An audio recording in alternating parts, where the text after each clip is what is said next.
Sanchez must resign.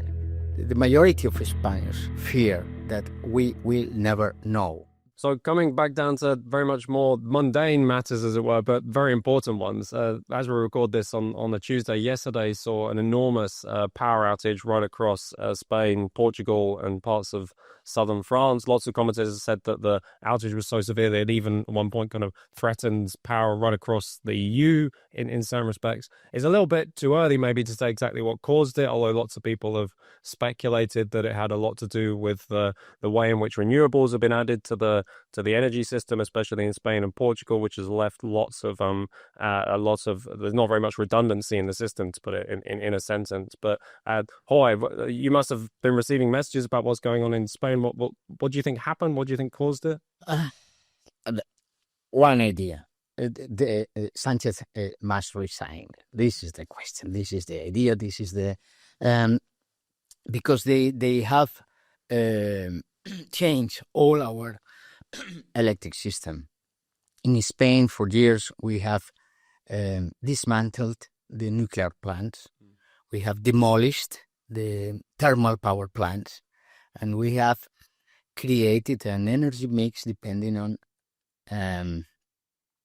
non-continuous, non-permanent sources of energy. And this is the question. Yesterday, in Spain, wind and solar energy had a very, very strong position in the energy mix, and the system collapsed. But the question is, 24 hours after, we don't know what happened. And I think the majority of Spaniards fear that we will never know, because Sanchez is a liar. He's a compulsive liar. He cannot blame Franco. He cannot blame freedom of speech on social media. He cannot blame far right. He cannot blame climate change or blame Russia, but he's responsible. And he has decided not to explain to people. But the situation has been is not only the failure of the electric system, is they have been the critical infrastructure in Spain has been put in risk. Totally. Yeah, Frank, I mean, we published a report on the really fragile state of Europe's energy system called Lights Out almost 2 years ago now. So this is something that we kind of known about for a while, that adding the very kind of haphazard way that they've added renewables into the system and not thought about what happens when the sun isn't shining or the wind isn't blowing or when there's too much wind and too much sun. It's clear that although this kind of kicked off in Spain and Portugal, it's actually a problem with kind of really European significance. Yeah, I mean, it's interesting. I think probably the only good news is it's good news for the Spanish candle industry. I think they will be very happy with what's happening, maybe not in the future. But I think what's really, to me, a huge problem is twofold. The first problem is that the way that the European Union works makes it very difficult for the nation states, for the sovereign states, to have a robust, resilient system of energy mix, because the system is very federalized and it interweaves in such a way that, for example, if something happens in Spain on Monday, then by Tuesday morning, Portugal and somewhere else can suffer. And in some circumstances, that will have an incredible impact elsewhere. So I think there's the problem of the fact that many nation states haven't got the capacity to actually control their, or have a capacity of being flexible in the way they manage their energy security. The second problem is, as Jorge was saying, if you get rid of nuclear, if you get rid of thermal energy-related sources, and you're left mainly with renewables, you're asking for trouble.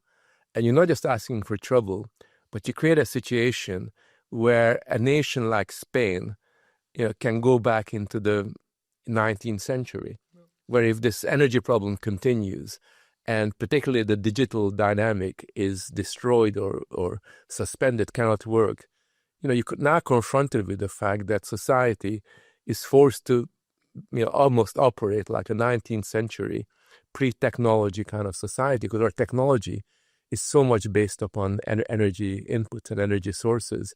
And I think that, to me, the second biggest disaster in the European Union is the Green Deal. The first disaster is the mass migration.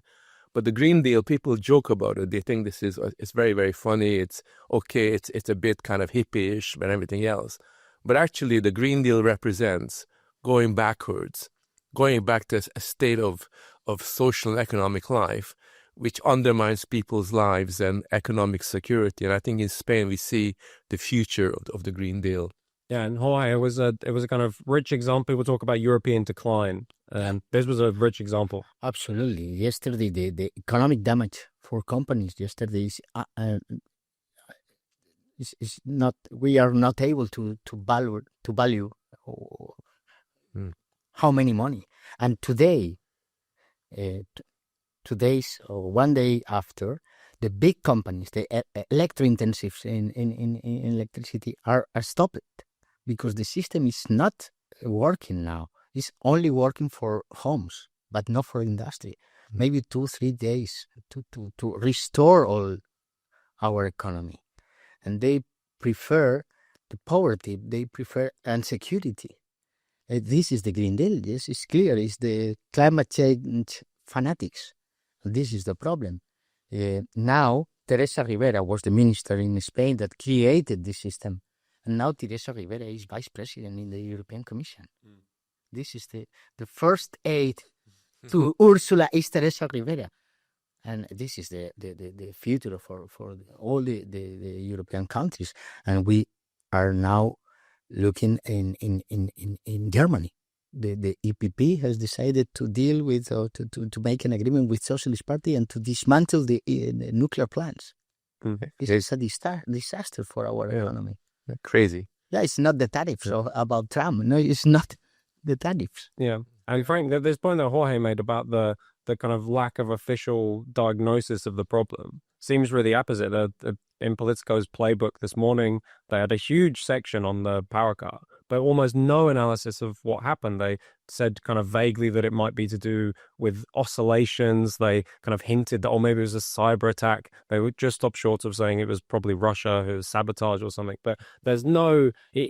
Increasingly, people, I mean, you can go on social media and you can read really informed accounts by energy experts about the damage that has been done by adding so much renewables in the mix. But at an official level, there's no recognition of this. But there's a real level of dishonesty, because I don't think the Spanish government in particular wants to tell the people of Spain its responsibility for what has happened.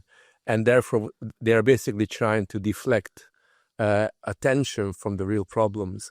And I think what's going to happen is that they're going to say, well, we're going to have an investigation, and the investigation will take 2, 3, 4 years before it kind of publishes the result, by which time they hope that people forgot exactly what occurred. But I do think it tells you that the government in Spain refuses to be accountable for its actions, and is just as untransparent as the Brussels oligarchy is. Yeah. This is the president of our national company of the electric system. He is the former minister of the socialist government about housing. And she gains €500,000 by year. This is the question. We have not experts controlling the system. It's only fanatics, only politicians. And I am absolutely convinced that we never will know the real explanation about what happened to our electric system. And maybe in 1 week or 2 weeks, we have the same problem, because this is the question. We will have the same problem. Yesterday in Spain, we had 26 degrees, a normal situation in Spain, when in August we have 40 degrees, good wind, sorry.